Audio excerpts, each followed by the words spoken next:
नमस्कार, सिटी हलचल में आप सभी का स्वागत है। और सबसे पहले करते हैं मौसम की। मौसम सुहावना, तापमान में गिरावट, उमस से राहत। कुछ ऐसा ही मिला जुला दिन रहा मंगलवार का।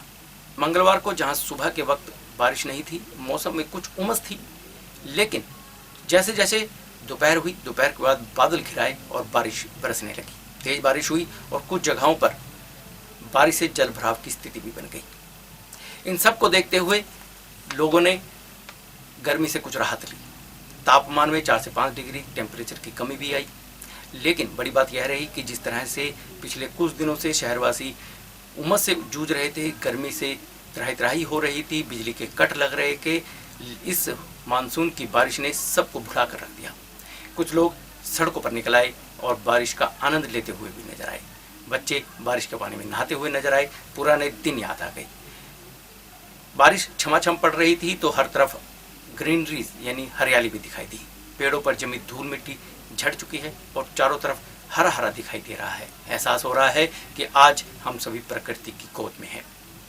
बारिश होती रही और लोग झूमते रहे, एंजॉय करते रहे। यहाँ तक कि कुछ लोग तो यह भी कहते हुए सुने गए कि मजा आ गया, क्योंकि बारिश का काफ़ी समय से इंतजार हो रहा था, लेकिन बारिश नहीं हो रही थी। मौसम विभाग की कई बार भविष्यवाणी भी हुई कि बारिश होगी, लेकिन बारिश फिर नहीं हुई। बादल रूठे रूठे से नजर आए और यहाँ पर आते आते बरसे नहीं। इसको लेकर शहरवासियों में मायूसी भी छाई। लेकिन जैसे ही रविवार, सोमवार, मंगलवार को बारिश हुई तो लोगों के चेहरे खिल उठे और बारिश को एंजॉय करते हुए लोग नजर आए। हाँ, यह दूसरी इसी बारिश का रुख देखा जाए तो नगर निगम की पोल भी खुलकर रह गई। कई जगहों पर जल भराव की स्थिति बन गई। कई गांव शहर के मुख्य मार्ग से कट गई क्योंकि रास्ते में पानी भर गया था। कुछ जगहों पर 1 से 2 फीट तक का पानी देखने को मिला। गाड़ियां धीरे धीरे रेंग रेंग कर निकलती हुई नजर आई क्योंकि पानी ज़्यादा था। अमूमन हर रोड गली पर कुछ ना कुछ जगहें ऐसी थी जहां पर पानी भरा हुआ था। लोग इनसे जूझते हुए भी नजर आए। ट्रैफिक जाम होता हुआ भी नजर आए। और जब बारिश हो तो ट्रैफिक लाइट्स की तो आपको मालूम ही है, बंद हो गई। और जहां पर ट्रैफिक लाइट्स बंद हुई वहां पर ट्रैफिक का बुरा हाल हो गया। यह अभी मानसून का शुरुआती दौर है। अब आने वाले समय में मानसून पूरा का पूरा बकाया पड़ा है। यानी कि मौसम विभाग की माने तो मानसून की बारिश सामान्य ही होगी, लेकिन बेशक बारिश लेट हो रही है। यानी अभी भी मानसून पूरा का पूरा बरसना बाकी है, लेकिन मानसून के शुरुआती दौर में ही नगर निगम की पोल खुली। कई गाँव में जाने पानी का जल भराव हुआ और लोगों में इसके कारण काफ़ी परेशानियों का सामना भी करना पड़ा। और यही बारिश पंचकुला के गांव किशनगढ़ में कहर बनकर आई। किशनगढ़ में पानी भर गया, चारों तरफ पानी ही पानी नजर आया और इनका मुख्य मार्ग कट गया, जिसके कारण जो लोग गांव में थे वह गांव में ही रह गए और जो बाहर थे वह बाहर ही रह गए। इसके कारण लोगों को काफ़ी परेशानियों का सामना करना पड़ा।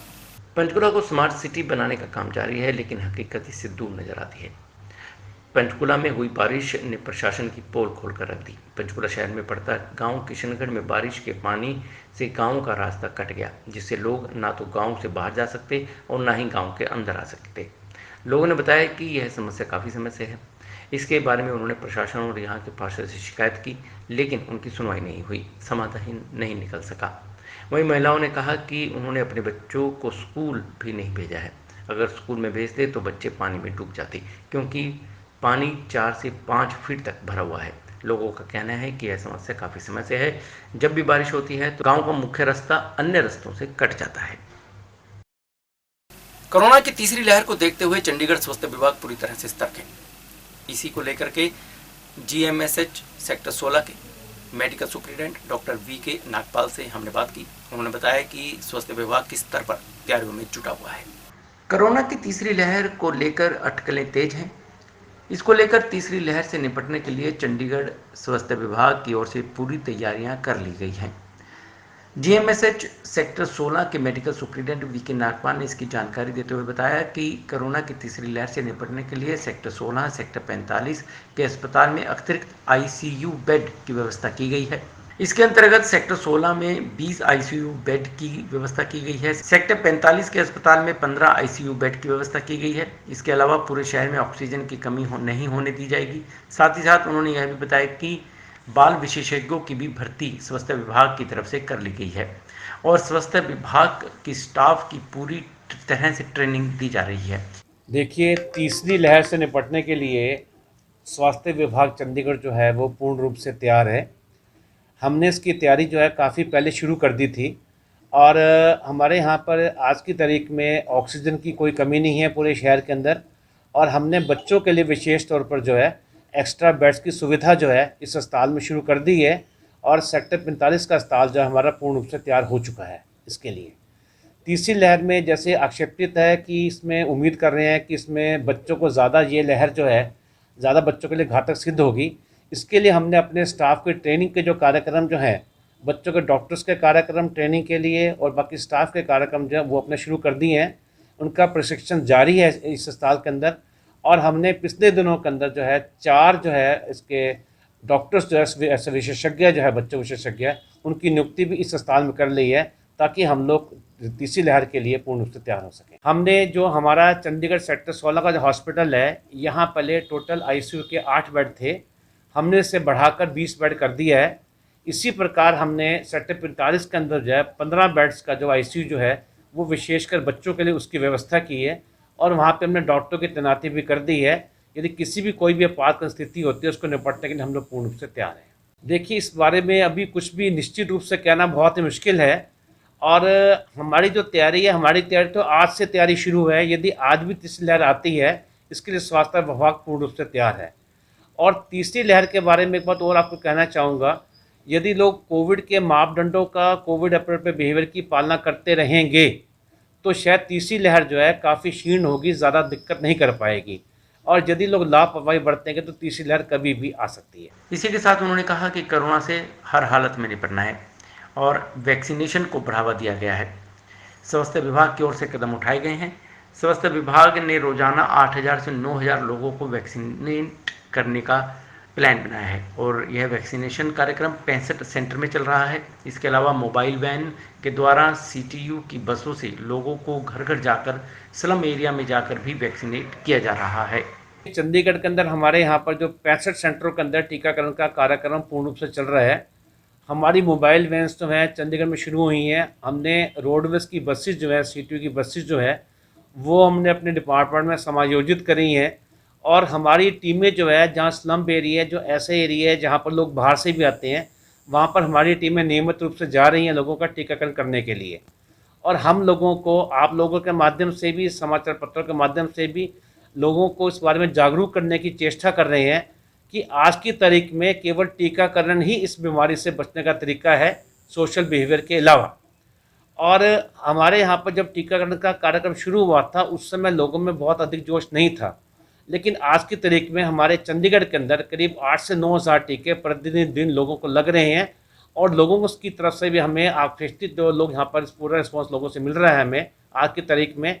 और हमारे जो टीकाकरण के जो केंद्र जो हैं वो अपने छुट्टी वाले दिन भी और इतवार रविवार वाले दिन भी हमारे केंद्र खुले रह रहे हैं आज की डेट में, और लोग वहाँ पर टीका लगवाने के लिए आ रहे हैं। डॉक्टर नागपाल ने लोगों से भी आग्रह किया है कि कोरोना की तीसरी लहर से बचना है तो कोविड प्रोटोकॉल या बिहेवियर की पालना अवश्य करें। देखिए, अभी हमने 2 दिन पहले ही न्यूमोकोकल वैक्सीन जो है उसकी लॉन्च की है यहाँ पर चंडीगढ़ के अंदर। और हमारे अपने सामने हमने यहाँ पर जो वैक्सीन की ये सुविधा जो है सरकार द्वारा निःशुल्क प्रदान की जा रही है। जो राष्ट्रीय टीकाकरण कार्यक्रम है इसी में इस वैक्सीनेशन का कार्यक्रम भी समायोजित हो चुका है। और जो नए बच्चे हैं, जो नए बच्चे पैदा होते हैं, 6 हफ्ते के बच्चे को इसका पहला टीका लगाया जाता है और कुल इसके 3 टीके लगेंगे इसके अंदर।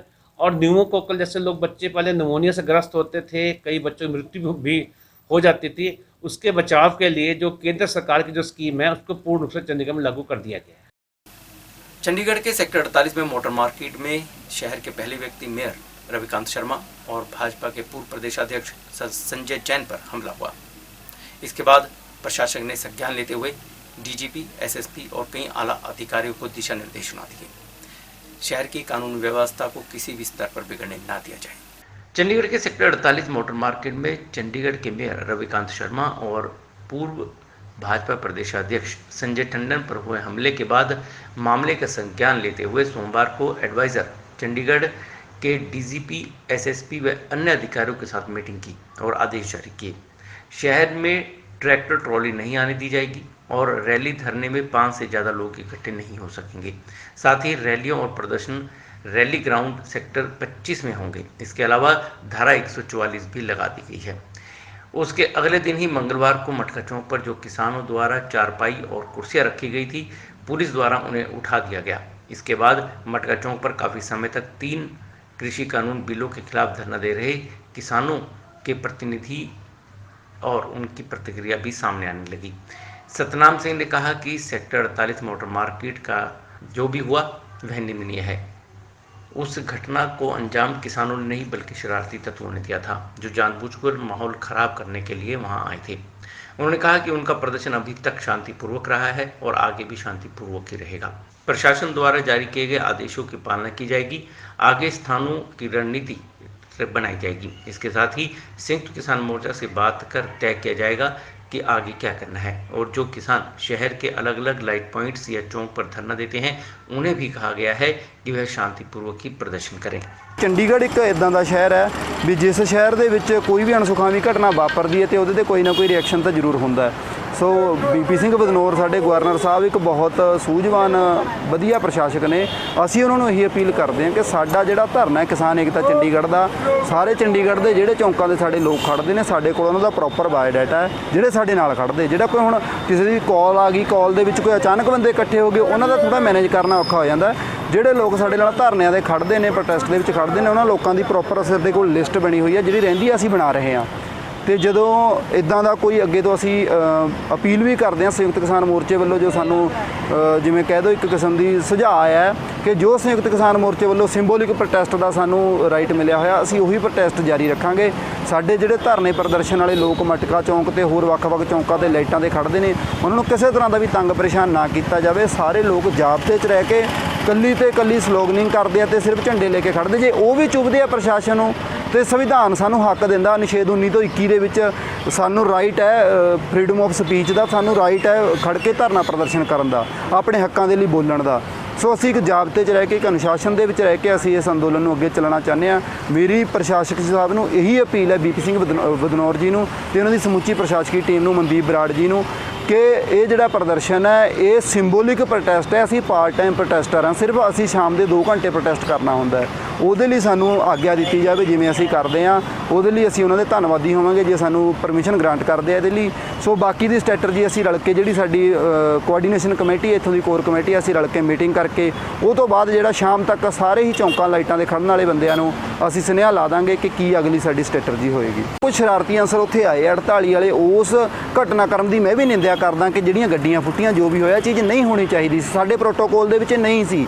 ਉੱਥੇ ਵੀ ਮੈਂ ਮੌਕੇ ਤੇ ਸਾਰਿਆਂ ਨੂੰ ਇਹ ਅਪੀਲ ਕਰਦਾ ਰਿਹਾ ਬਾਰ-ਬਾਰ ਕਿ ਸਾਡਾ ਸਿੰਬੋਲਿਕ ਪ੍ਰੋਟੈਸਟ ਹੈ, ਅਸੀਂ ਸਿਰਫ ਕਾਲੀਆਂ ਝੰਡੀਆਂ ਦਿਖਾਣੀਆਂ ਨੇ। ਸੋ ਜੋ ਵੀ ਗੱਲ ਉਸ ਟਾਈਮ ਜਿਹੜੀ ਗੱਲ ਹੋਈ ਹੈ, ਗੱਡੀਆਂ ਫੁੱਟੀਆਂ ਗਲਤ ਹੋਇਆ, ਉਹਨੂੰ ਆਪਾਂ ਉਸ ਗੱਲ ਨੂੰ ਇਹ ਨਹੀਂ ਕਹਿੰਦੇ ਕਿ ਬਹੁਤ ਵਧੀਆ ਹੋ ਗਿਆ ਗੱਡੀਆਂ ਭੰਨਤੀਆਂ, ਉਹਨਾਂ ਦੀ ਕੋਈ ਬਹਾਦਰੀ ਵਾਲਾ ਕੰਮ ਨਹੀਂ ਸੀ। ਅਸੀਂ ਉਹਨਾਂ ਦਾ ਸਿੰਬੋਲਿਕ ਵਿਰੋਧ ਕਰਨ ਗਏ ਸੀ, ਵਿੱਚ ਸ਼ਰਾਰਤੀ ਅਨਸਰ। शहर के मेयर पर हमले के बाद प्रशासक वीपी सिंह बदनौर ने दिशा निर्देश जारी किए, जिसके बाद न सिर्फ स्वास्थ्य विभाग, पुलिस प्रशासन और प्रशासन के आला अधिकारी भी हरकत में आ गए। शहर में दफा 144 60 दिनों की लगा दी गई है और साथ ही साथ शहर में अब ट्रैक्टर ट्रॉली आने पर भी बैन कर दिया गया है। कहीं पर भी 5 लोगों से ज़्यादा खड़े लोग नहीं हो सकते, धरना प्रदर्शन भी नहीं कर सकते। यदि धरना प्रदर्शन करना है तो 5 लोगों से ज़्यादा वहाँ पर इकट्ठा नहीं हो सकते। बीते शनिवार सेक्टर 48 की मोटर मार्केट में एक कार्यक्रम के सिलसिले में पहुंचे भाजपा के पूर्व अध्यक्ष संजय टंडन और मेयर रविकांत शर्मा पर हमला किया गया था। उनकी गाड़ियों के शीशे तोड़ दिए गए थे और गाड़ियों के आगे भी कुछ लोग लेट गए थे। इस पर उनका कहना था कि वह बाल बाल बचे। इसको लेकर उन्होंने पुलिस की सुरक्षा पर भी सवाल उठाए। लॉ एंड ऑर्डर की स्थिति शहर में ना बिगड़े, इसको देखते हुए अब चंडीगढ़ प्रशासन ने अगले 60 दिनों तक शहर में धारा 144 लगा दी है, जिसके तहत अब 5 लोगों से ज़्यादा इकट्ठे नहीं हो सकेंगे। इसको लेकर कांग्रेस के नेता देवेंद्र भरबला ने सवाल उठाए हैं और भाजपा पर आरोप लगाया है कि शहर में धारा 144 लगाए जाने की वह निंदा करते हैं। इससे अगर किसी ने अपने ऊपर हो रहे अत्याचार को लेकर आवाज़ उठानी है तो वह आवाज़ अब नहीं उठा सकेंगे। चंडीगढ़ में यूटी व एमसी के एम्प्लॉयज़ लगातार शांतिपूर्वक प्रदर्शन कर रहे हैं। वह अपनी मांगों को लेकर प्रदर्शन कर रहे हैं। मेयर रविकांत शर्मा और भाजपा के पूर्व अध्यक्ष पर हमले की जांच होनी चाहिए, लेकिन पूरे शहर में धारा 144 नहीं लगानी चाहिए। लेकिन चंडीगढ़ में पढ़े लिखों का शहर है, ना कि यूपी या बिहार। देवेंद्र बबला ने कहा कि मेयर पर हमला निंदनीय है या भाजपा के पूर्व अध्यक्ष पर हमला निंदनीय है, लेकिन इसकी निष्पक्ष जांच होनी चाहिए और आरोपियों को सजा भी मिलनी चाहिए। लेकिन शहर में धारा 144 लगाने का निर्णय गलत है। देखिए, चंडीगढ़ एक बहुत ही खूबसूरत शहर है, पढ़े लिखे हुए लोगों का शहर है। यहाँ पे धारा 144 लगाना तो ये है कि जैसे यूपी बिहार के अंदर मतलब आप कभी भी धारा 144 लगा दो। ये जो है इसको हम नहीं मानते कि धारा 144 नहीं लगानी चाहिए। अगर 144 धारा लगाई है तो इसका मतलब प्रशासन चंडीगढ़ को लॉ एंड ऑर्डर मेंटेन करने के लिए सफल नहीं है। धारा 144 तभी लगती है जब कंट्रोल से कोई चीज़ बाहर हो जाए, तो ऐसा कुछ नहीं है। ये भारतीय जनता पार्टी के लोगों ने जो है शोर मचाया है, जो उनके साथ सेक्टर 48 के अंदर किसानों ने किया है। वायलेंस का मैं कंडेम करता हूँ कि वायलेंस नहीं होनी चाहिए, पर ये भी नहीं कि जो किसान इतने सालों से इतने महीनों से वहाँ बैठे हुए हैं उनकी आवाज़ सुनी नहीं जा रही, वो अपनी आवाज़ को तो बुलंद कर सकते हैं। ये तो डेमोक्रेसी है। डेमोक्रेसी के अंदर किसी की आवाज़ को दबाना जो है ये बिल्कुल सरेआम गलत है। अगर इस तरीके से आप 144 की धारा लगा के उनकी आवाज़ों को बंद करेंगे या किसी की भी कोई पॉलिटिकल पार्टी ने अपनी आवाज़ उठानी है उसको बंद करेंगे, ये तो शरेआम तानाशाही डिक्टेटरशिप है। मैं इसके बिल्कुल ख़िलाफ़ हूँ कि धारा 144 नहीं लगनी चाहिए। और हाँ, जहाँ पे कोई प्रोसेस होता है, जहाँ कोई प्रोसेशन होता है, वहाँ पे कोई वायलेंस होती है, वो नहीं होनी चाहिए। क्योंकि चंडीगढ़ एक पीसफुल शहर है कि किसी ने भी अपनी आवाज़ उठानी है तो लोग इकट्ठे होकर मिलाते हैं, ठीक है ना। 2 आदमी से 4 आदमी तो अपनी आवाज़ को, यूनियन है, यूनियन में 100 आदमी होता है, 200 आदमी होता है, इकट्ठे मिलके ही वो अपनी आवाज़ को उठाते हैं ना। 4 आदमी तो आवाज़ नहीं उठा सकते। रही बात जो है इनकी कार तोड़ी या नहीं तोड़ी, ठीक है, या खुद तोड़ ली, मुझे नहीं पता। वहाँ पे अगर किसी ने भी तोड़ी है तो उसका मैं पहले भी कहा, अभी भी कह रहा हूँ कि वायलेंस अगर किसी ने भी की है, चाहे कोई भी है, ठीक है, उसके ऊपर कार्रवाई होनी चाहिए। और इसको मैं कंडेम करता हूँ। कल को ये चीज़ किसी के साथ भी हो सकती है। बाकी किसी की आवाज़ को दबाना ये भी गलत बात है। पंजाब के वन मंत्री साधु सिंह धर्मसोत ने कहा है कि नवजोत सिंह सिद्धू को हाईकमान ने पंजाब प्रदेशाध्यक्ष बनाया है। इसको लेकर हर पार्टी कार्यकर्ता उनके साथ है। मुख्यमंत्री कैप्टन अमरिंदर सिंह और नवजोत सिंह सिद्धू के बीच में कुछ मतभेद हो सकते हैं, जिन्हें दूर करने का प्रयास लगातार जारी है और आने वाले विधानसभा चुनावों में कांग्रेस पूरी मजबूती के साथ चुनाव लड़ेगी और सत्ता भी हासिल करेगी। पंजाब प्रदेश कांग्रेस कमेटी का अध्यक्ष नवजोत सिंह सिद्धू को हाईकमान ने बनाया है। हर पार्टी वर्कर सिद्धू के साथ है। पंजाब के वन मंत्री साधु सिंह धर्मसोत ने जीरकपुर के गांव छत में ये बात कही है। साधु सिंह धर्मसोत ने कहा कि नवजोत सिंह सिद्धू और मुख्यमंत्री कैप्टन अमरिंदर के बीच मतभेद हो सकते हैं, वह जल्द ही दूर भी होंगे। जीरकपुर के गांव छत में आखिर 82 दिनों के बाद मंगलवार से चिड़ियाघर खोल दिया गया। हालांकि छतबीड़ चिड़ियाघर आने वाले लोगों को टिकटों से लेकर अन्य सभी सुविधाओं की ऑनलाइन बुकिंग करवानी होगी। इस मौके पर विशेष तौर पर पहुंचे पंजाब के वन मंत्री साधु सिंह धर्मसोत ने कहा कि चिड़ियाघर में आने वाले लोगों को कोविड गाइडलाइन की पालना करनी होगी, जबकि कोविड की दूसरी लहर के चलते चिड़ियाघर में आम लोगों के लिए बंद किया गया था। अभी भी चिड़ियाघर में लॉयन सफारी, डियर सफारी व कुछ अन्य केंद्र आम पब्लिक के लिए बंद रहेंगे। ਅੱਜ ਵਿਚਰ ਦਾ ਕਾਰਨ ਇਹ ਹੈ ਵਿਜਿਟ ਦਾ ਕਿ ਕਰੋਨਾ ਦੀ ਮਹਾਮਾਰੀ ਦੀ ਬਿਮਾਰੀ ਕਰਕੇ ਜਿਹੜਾ ਵਿਊਜ ਸੀ ਆਪਣਾ ਜੋ ਛਤਬੀੜ ਦਾ ਇਹ ਅਸੀਂ ਬੰਦ ਕਰਤਾ ਸੀ ਕਰੋਨਾ ਕਰਕੇ। 1 ਮਈ ਤੋਂ ਅੱਜ ਤੱਕ ਇਹ ਬੰਦ ਰਿਹਾ ਔਰ ਹੁਣ ਗੁਰੂ ਦੀ ਕਿਰਪਾ ਸਦਕਾ ਪਰਮਾਤਮਾ ਦੀ ਮਿਹਰ ਹੋਈ ਆ, ਨਾਰਮਲ ਕੰਮ ਹੋਇਆ ਥੋੜਾ ਔਰ ਬੜੇ ਤਰੀਕੇ ਦੇ ਨਾਲ ਥੋੜਾ ਦੂਰ ਦੂਰ ਰਹਿ ਕੇ ਅੱਜ ਅਸੀਂ ਖੋਲ੍ਹਿਆ ਸੋਸ਼ਲ ਡਿਸਟੈਂਸ ਰੱਖ ਕੇ।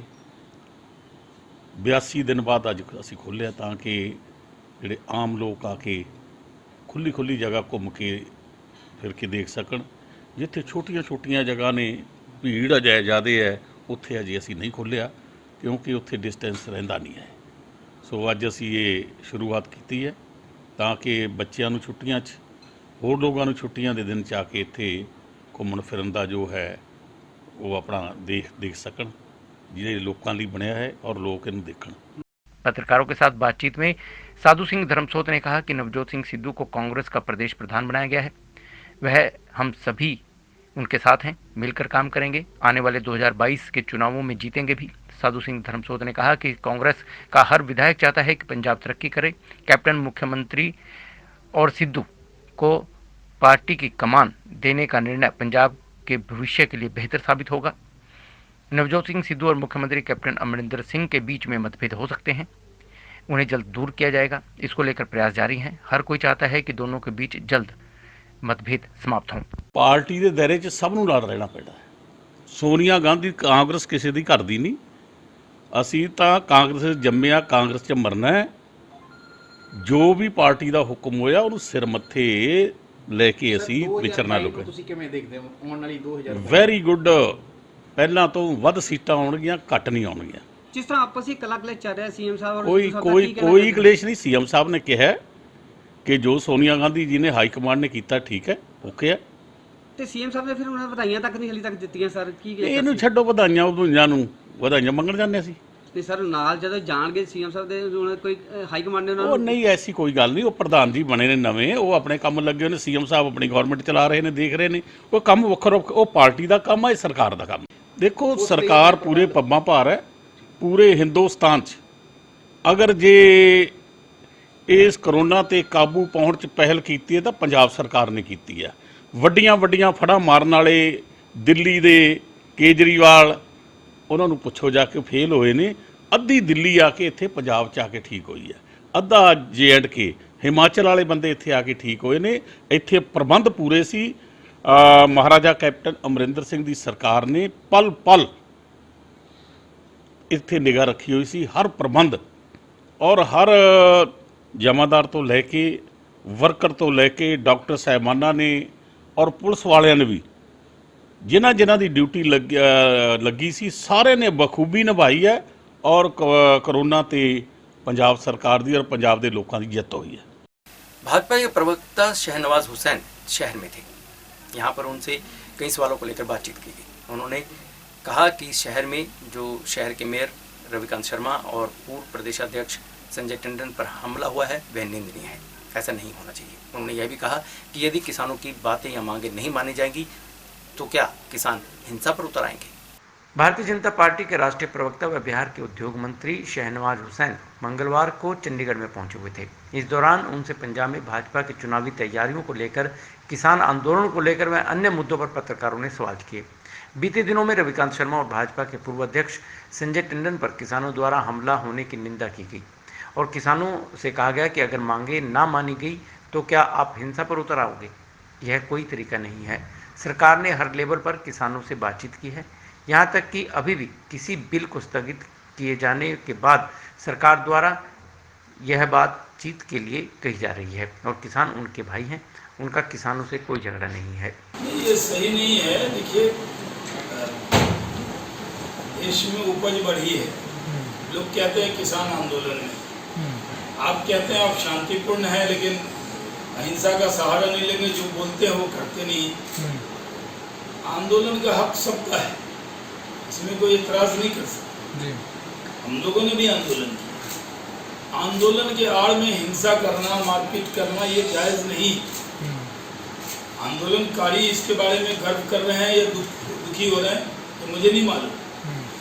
हमारा मानना है कि जो आंदोलन है उसमें जितनी बातें थी सब मानी गई। किसान तो हर जगह खेत में नजर आता है। मैं बिहार से हूँ, 3rd लार्जेस्ट स्टेट है जी, और बिहार में उद्योग का माहौल है। मुझे पार्टी ने वहाँ उद्योग मंत्री बनाया है। आप जानते हैं जब बिहार में उद्योग लगेगा तो आपके यहाँ लोग कम आएंगे, वहीं पे यहीं के लोग यहाँ काम करेंगे। और अगर बिहार में उद्योग लग जाता है तो देश के लिए जरूरी है बिहार में उद्योग लगे। वर्क फ्रॉम होम लैंड, हम उस पर जोर दे रहे हैं। आइए, जो गारमेंट में जितने वर्कर हैं कहाँ के, ज़्यादातर बिहार के। और बांग्लादेश क्यों आगे हो? क्योंकि वहाँ वर्कर थे और वो आगे हो गए। बिहार में भी हम करीब 30-34 हज़ार करोड़ का इन्वेस्टमेंट आया, वहाँ भी 45 लाख मेट्रिक टन मक्का होता हमारे यहाँ जी। हमारे यहाँ 3 फसलें होती हैं। तो हम बस जोर दे रहे हैं कि किसानों की आमदनी कैसे बढ़े, तो हम इथेनॉल पॉलिसी लाए। तो जो मक्का है, टूटे चावल है, सड़े हुए अनाज है, जो पहले भीग जाते थे तो किसी को नहीं फायदा होता, अब उससे इथेनॉल बनेगा और वो मिक्स होगा। तो सबसे बिहार पहला स्टेट बना जिसने इथेनॉल पॉलिसी लाई। लेआउट तो बताया ही उनको, पहले दिन सब बात कह दी कि इसको स्थगित करेंगे, ये करें, किया ही हुआ है सरकार ने तो अपने तौर पे। अब आपकी जिद होगी, अगर आप घड़ा को उल्टा कर दें, अगर इसमें पानी डालो तो कैसे डालें भाई? घड़ा खुला होगा तभी तो पानी डलेगा। इसलिए किसान हमारे भाई हैं, हमारा कोई उनसे झगड़ा नहीं, तो पार्टी का झगड़ा नहीं, सरकार का नहीं, ज़्यादातर सारे किसान हमारे साथ भी हैं। पंजाब कांग्रेस पर बोलते हुए भाजपा प्रवक्ता शहनवाज हुसैन ने कहा कि पंजाब कांग्रेस में कांग्रेस आई और कांग्रेस ए में मुकाबला है। इंदिरा गांधी कांग्रेस है, एक अमरिंदर कांग्रेस है। सरकार तो कांग्रेस ए की आई थी, लेकिन कांग्रेस आई अपनी दावेदारी ठोक रही है और सरदार नवजोत सिंह सिद्धू कांग्रेस आई के अध्यक्ष बने हैं। इसके लिए वह उनको मुबारकबाद देते हैं, लेकिन उन्होंने कहा कि आने वाले चुनावों में अब कांग्रेस पंजाब में नहीं आएगी। भाजपा पूरी तैयारी के साथ चुनाव में उतरेगी। उन्होंने कहा कि तैयारी हो चुकी है, भाजपा चुनाव में सरप्राइज नतीजे देने के लिए तैयार है। पंजाब में कांग्रेस आई और कांग्रेस ए के बीच में मुकाबला है। एक इंदिरा कांग्रेस है और एक अमरिंदर कांग्रेस है, और वो देखिए क्या होता है। सरकार तो अमरिंदर कांग्रेस की थी, कांग्रेस आई की तो सरकार ही नहीं थी यहाँ। अब कांग्रेस आई चाहती है अपनी सरकार बनाना, तो सिद्धू साहब कांग्रेस आई के अध्यक्ष बने, हम मुबारक हो, हमारे पुराने साथी हैं, तो वहाँ जाके अध्यक्ष बन गई, बड़ी अच्छी बात। तो आपको क्या लगता है कि पंजाब में बीजेपी कहाँ स्टैंड कर रही है सर? बीजेपी स्टैंड कर रही है, बीजेपी सरप्राइज नतीजे देगी। वो एडमिनिस्ट्रेशन से मेरी बात हुई है क्या? अब वो नेता की तरफ जायसवाल जी थे ना, कांग्रेस के मंत्री थे, तो कहते थे अगर वहाँ धमाका हुआ है तो मैं उसकी निंदा करता हूँ बिना पता किए। पंजाब चुनाव को लेकर आपकी पार्टी कितनी गंभीर है कि हम हर चुनाव को गंभीरता से लेते, यही तो इल्जाम है हम लोगों को। शाहनवाज जी, संसद का सेशन शुरू हो गया, किसान तो विरोध कर ही रहे थे, कल सभी राजनीतिक पार्टियों ने भी जो किसानों की राजनीतिक पार्टी विरोधी दल में, उनको लगता है विरोध करने के लिए विरोधी दल में है, उन्हें बहाना चाहिए। तो बारिश कोई बहाना नहीं मिलेगा, बोले जी बारिश क्यों हुई, यहाँ हमारे जूते गीले हो गए आने में, उस पर भी आंदोलन करेंगे। मोहाली में कई कर्मचारी संगठनों ने प्रदर्शन किया है। अपनी अपनी मांगों को लेकर लोग सड़कों पर उतरे और सरकार के खिलाफ हल्ला बोल दिया। इन कर्मचारी संगठनों का कहना था कि वह काफ़ी लंबे समय से संघर्ष कर रहे हैं, लेकिन उनकी सुनवाई नहीं हो रही है और यही हालात रहे तो उन्हें मजबूर होकर सड़कों पर उतरकर अपना धरना प्रदर्शन और तेज करना पड़ेगा। मोहाली में मंगलवार को अलग अलग कर्मचारी संगठनों की ओर से अपनी मांगों को लेकर प्रदर्शन किया गया। ग्रामीण विकास एंड पंजाब विभाग के अधिकारियों की ओर से अपनी मांगों को लेकर मोहाली विकास भवन में अपनी मांगों को लेकर ज्ञापन सौंपा गया। छठे वेतन आयोग की रिपोर्ट को लेकर कर्मचारियों द्वारा लगातार विरोध किया जा रहा है। अब काउंसिल ऑफ डिप्लोमा इंजीनियर्स ने भी छठे वेतन आयोग की विसंगतियों को लेकर सरकार के खिलाफ हल्ला बोल दिया है। Council of diploma engineers Punjab, Himachal Pradesh, Chandigarh, Haryana तथा जम्मू कश्मीर के छठे वेतन आयोग की रिपोर्ट वित्त विभाग पंजाब की 5 जुलाई 2021 को जारी हुई नोटिफिकेशन करने के खिलाफ मोहाली फेज 7 में जमकर रोष प्रदर्शन किया गया। इसके बाद एक रोष रैली निकालकर कांग्रेस सरकार के खिलाफ नारेबाजी की गई। काउंसिल के नेताओं ने वरिष्ठ उपाध्यक्ष दिलप्रीत सिंह लोहट ने बताया कि सरकार ने कर्मचारियों के साथ धोखा किया है। बेशक आज का प्रदर्शन शांतिपूर्वक रहा और सिर्फ काले बिल्ले लगाकर रोष व्यक्त किया गया है, लेकिन जल्द ही सरकार ने उनकी मांगे नहीं मानी तो उनका संघर्ष और तेज किया जाएगा। देखो जी, ਅਸੀਂ ਜਿਹੜਾ ਹੈਗਾ ਸੰਘਰਸ਼ ਨੂੰ ਅੰਜਾਮ ਤੱਕ ਪਹੁੰਚਾਵਾਂਗੇ। ਜਦੋਂ ਤੱਕ ਸਾਡੀਆਂ ਮੰਗਾਂ ਨਹੀਂ ਮੰਨਦੀ ਹੈਗੀ, ਅਸੀਂ ਸੰਘਰਸ਼ ਨੂੰ ਚਰਨ ਸੀਮਾ ਤੇ ਪਹੁੰਚਾਵਾਂਗੇ। 2011 ਦੇ ਜਿਹੜੇ ਪੇ ਸਕੇਲ ਆ ਤੇ ਇਹਦੀ ਬਜਾਏ ਸਰਕਾਰ ਸਾਡਾ 1-1 2006 ਤੋਂ 2.25 ਨਾਲ ਮਲਟੀਪਲਾਈ ਕਰਨਾ ਚਾਹੁੰਦੀ ਹੈ ਤੇ ਇਹਦੇ ਨਾਲ 2000 ਤੁਸੀਂ ਵੀ ਸਿਆਣੇ ਹੋ ਵੀ 1-1 2006 ਨੂੰ ਮਤਲਬ ਕਿ ਜਿਹੜਾ ਹੈਗਾ ਡੀਜ਼ਲ ਦਾ ਕੀ ਰੇਟ ਸੀ ਤੇ ਆਪਣੇ ਮਹਿੰਗਾਈ ਦਾ ਕੀ ਕਿਵੇਂ ਸੀ ਤੇ ਹੁਣ 14 ਸਾਲ ਬਾਅਦ ਮਹਿੰਗਾਈ ਕੀ ਆ। ਆਪਾਂ ਨੈਚੁਰਲੀ ਗੱਲ ਹੈਗੀ ਆ ਵੀ ਜਦੋਂ ਤੁਸੀਂ 14 ਸਾਲ ਬੈਕ ਤੇ ਤੁਸੀਂ ਸਾਡੀਆਂ ਤਨਖਾਹਾਂ ਲੈ ਕੇ ਤੁਸੀਂ ਮਲਟੀਪਲਾਈ ਕਰੋਗੇ ਤਾਂ ਉਹ ਆਟੋਮੈਟਿਕਲੀ ਤਨਖਾਹ ਕੱਟਣੇ ਹੈ। ਉਹ ਤਾਂ ਅੰਡਰ ਸੋਰਸ ਜੱਜ ਆ ਜੀ। ਮਾਨਯੋਗ ਵਿੱਤ ਮੰਤਰੀ ਜੀ ਮਨਪ੍ਰੀਤ ਸਿੰਘ ਬਾਦਲ ਦਾ ਜਿਹੜਾ ਬਿਆਨ ਆ, ਕਾਉਂਸਲ ਆਫ ਡਿਪਲੋਮਾ ਇੰਜੀਨੀਅਰ ਉਹਨੇ ਬਿਆਨ ਦੀ ਸਖਤ ਨਿੰਦਾ ਕਰਦੀ ਹੈ। ਤੇ ਅਸੀਂ ਉਹਨਾਂ ਤੋਂ ਅਪੀਲ ਬੇਨਤੀ ਕਰਦੇ ਹਾਂ ਵੀ ਡੁੱਲੇ ਵੇਰਾਂ ਦਾ ਕੁਝ ਨਹੀਂ ਵਿਗੜਿਆ। ਹੁਣ ਵੀ ਜਿਹੜਾ ਹੈਗਾ ਜਿਹੜੇ ਸਮੂਹ ਮੁਲਾਜ਼ਮਾਂ ਦੀਆਂ 240 ਕੈਟਾਗਰੀਆਂ ਜਿਹੜੀਆਂ ਸੜਕਾਂ ਦੇ ਉੱਤੇ ਤਕਰੀਬਨ ਜਿਨ੍ਹਾਂ ਨੂੰ 2011 ਦੇ ਵਿੱਚ ਪਿਛਲੀ ਸਰਕਾਰ ਨੇ ਜਿਹੜੇ ਹੈਗੇ ਪੇ ਸਕੇਲ ਉਹਨਾਂ ਨੂੰ ਸਨਮਾਨਜਨਕ ਦਿੱਤੇ ਗਏ ਸੀ। ਜੇ ਮਨਪ੍ਰੀਤ ਸਿੰਘ ਬਾਦਲ ਨੇ ਜਾਂ ਫਾਈਨੈਂਸ ਡਿਪਾਰਟਮੈਂਟ ਨੇ ਇਹ ਜਿਹੜੇ ਸਕੇਲ ਸਾਡੇ ਬਹਾਲ ਨਾ ਕੀਤੇ, ਸਾਨੂੰ ਜਿਹੜਾ ਫੈਕਟਰ 3.0 ਦਾ ਇੱਕ ਨਾ ਦਿੱਤਾ ਗਿਆ, ਇਹ ਜਿਹੜਾ सरकार ਨੂੰ नुकसान होना ही होना जी। चंडीगढ़ स्मार्ट सिटी, लेकिन चंडीगढ़ के स्मार्ट सिटी के गांव इस स्मार्ट सिटी से काफ़ी दूर नजर आते हैं क्योंकि यहाँ पर आधारभूत सेवाओं की कमी है। हल्लू माजरा भी एक ऐसा ही गांव है जहाँ पर बारिश के बाद पानी भर जाता है, घरों में पानी और सीवरेज का पानी मिलकर आता है, लोगों को पीने का पानी नहीं है। बार बार शिकायतें की गई लेकिन सुनवाई नहीं हुई। यही है स्मार्ट सिटी चंडीगढ़ का दूसरा रुख। चंडीगढ़ को हमेशा स्मार्ट सिटी में गिना जाता है, लेकिन चंडीगढ़ के चंद सेक्टरों को छोड़कर अगर आप गाँव का रुख करेंगे तो यहाँ समस्याओं के अंबार हैं, जिसे ना तो चंडीगढ़ प्रशासन के अधिकारी और ना ही नगर निगम के अधिकारी ठीक करने की बात करते हैं। कुछ ऐसी ही समस्याओं से हल्लू माजरा में रहने वाले हजारों लोग रोजाना दो चार हो रहे हैं। सड़क, सीवरेज, बिजली की नंगी तारें, पीने का साफ पानी, इन सभी समस्याओं से हल्लू माजरा के लोग तंग आ चुके हैं। सोमवार को बारिश के कारण पूरे हल्लू माजरा में लोगों को यह परेशानियों का सामना करना पड़ा। सड़कों पर सीवरेज है, लोगों का आना जाना दूभर हो गया, लेकिन सड़कें पक्की न होने के कारण सीवरेज का पानी लोगों के घरों तक जा चुका था। सोमवार को हुई बारिश के कारण लोगों के घरों का सामान खराब हो गया।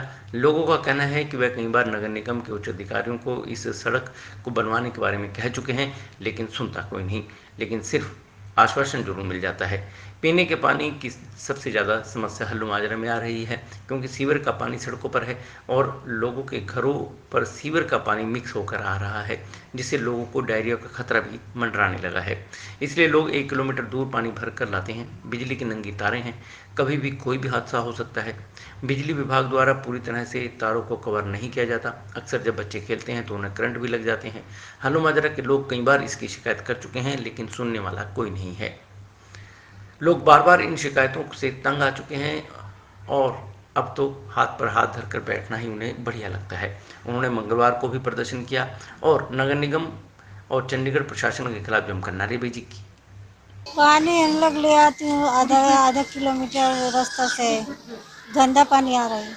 तो यहाँ से आपके घर पानी नहीं आ रहा? पानी आ रहा है, नहाने वाला है, खींचने वाला गंदा है। पानी आ रहा है? हाँ, खाली पीने खातिर उधर से लेते हैं सप्लाई के पानी। पानी कहाँ से लेके आ रहे हो आप? वहाँ से लेके आ रहे हैं।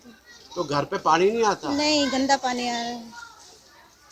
कब से आ रहा है गंदा पानी?